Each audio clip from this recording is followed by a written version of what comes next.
இளைஞர் கொடூர கொலை தொடர்பான சிசிடிவி காட்சி வெளியாகியிருக்கிறது. அதை அண்மை செய்திகளாக நாம் பார்த்து வருகிறோம். திருவொற்றியூரில் கடந்த வாரம் தந்தையை பார்க்க வந்த லோகேஷ் என்ற நபர் முன்விரோதம் காரணமாக வெட்டி கொலை செய்யப்பட்ட சம்பவத்தின் சிசிடிவி காட்சி வெளியாகி பரபரப்பை ஏற்படுத்தியிருக்கிறது. விவரங்களை செய்தியாளர் பிரபு வழங்க நாம் கேட்கலாம். பிரபு, விவரங்கள்.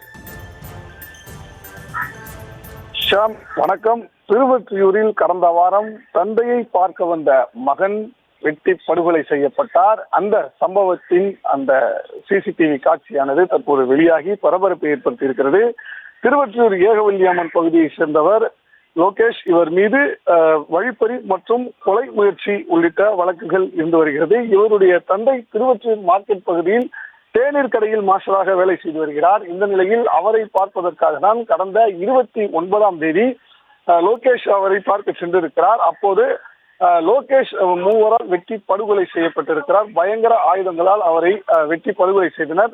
தொடர்ந்து 3 பேர் இந்த சம்பவத்தில் கைது செய்யப்பட்டனர். அதாவது கமல்ராஜ், ஆனந்தன், தீபக் ஆகிய 3 பேரும் லோகேஷை பயங்கர ஆயுதங்களால் கொலை செய்த நிலையில் இவர்கள் மூவரும் அடுத்த தினம் காவல் நிலையத்திலேயே அவர்களாகவே சரணடைந்தனர். இந்த நிலையில் போலீசார் அவர்களை விசாரணை செய்ததில் 5 ஆண்டுகளுக்கு முன்பதாக லோகேஷ் கமல்ராஜை கத்தியால் முதுகில் தாக்கியது தொடர்பாக முன்விரோதம் இருந்து வந்த நிலையில் அதற்கு பழி தீர்க்கும் வகையில் தான் இந்த கொலை சம்பவத்தை தாங்கள் அரங்கேற்றியதாக அவர்கள் வாக்குமூலம் அளித்திருந்தனர்.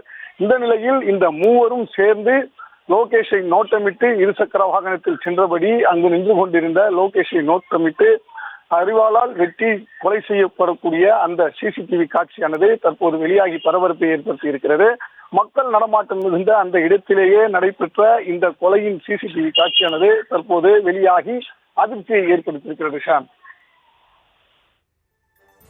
தற்போதைய விவரங்களுக்கு நன்றி பிரபு.